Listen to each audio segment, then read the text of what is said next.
Assalamualaikum warahmatullahi wabarakatuh.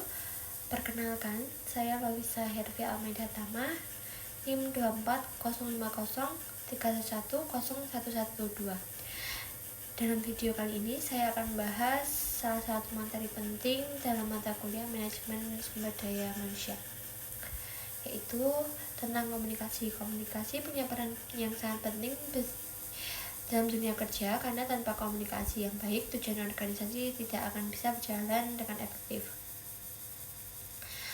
Jadi, secara sederhananya, komunikasi bisa diartikan sebagai proses penyampaian pesan atau informasi dari satu pihak ke pihak lain dengan tujuan agar pesan tersebut dipahami dan ditindaklanjuti.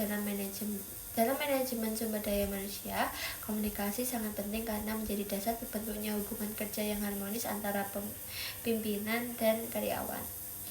Komunikasi ini di tempat kerja tidak hanya sekadar berbicara atau mendengar gitu, tapi juga bagaimana seorang memahami pesan dengan jelas dan menanggapinya dengan tepat. Jika komunikasi tidak berjalan dengan baik, maka koordinasi antar bagian akan lancar, konflik bisa dihindari, dan suasana kerja menjadi lebih nyaman. Ada beberapa jenis komunikasi dalam organisasi. Yang pertama yaitu komunikasi vertikal, yaitu komunikasi antara atasan dan bawahan, misalnya nih kayak instruksi kerja dari manajemen kepada karyawan. Yang kedua, komunikasi horizontal, yaitu komunikasi antar pegawai yang setara jabatannya, misalnya kayak antar rekan satu tim. Ketiga, komunikasi diagonal, yaitu komunikasi antara pegawai di bagian yang berbeda tapi memiliki tujuan kerja yang sama.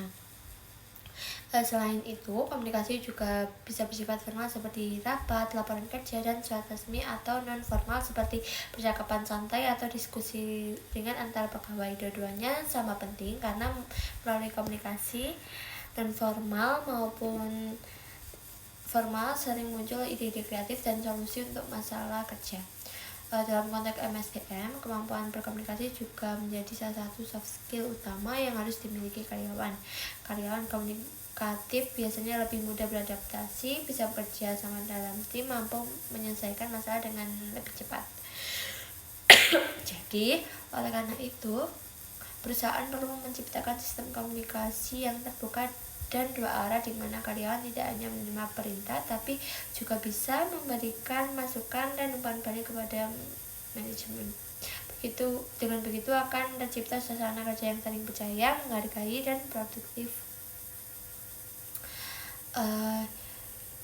Jadi dapat disimpulkan dari penjelasan saya tadi bahwa komunikasi adalah jantung dari manajemen sumber daya manusia. Melalui komunikasi yang efektif, pesan bisa disampaikan dengan jelas, hubungan kerja menjadi harmonis, dan tujuan organisasi dapat dicapai dengan lebih mudah. Sekian, terima kasih sudah menyimak video ini. Semoga penjelasan singkat dari saya bisa menambah pemahaman untuk teman-teman. Sekian, terima kasih. Wassalamualaikum warahmatullahi wabarakatuh.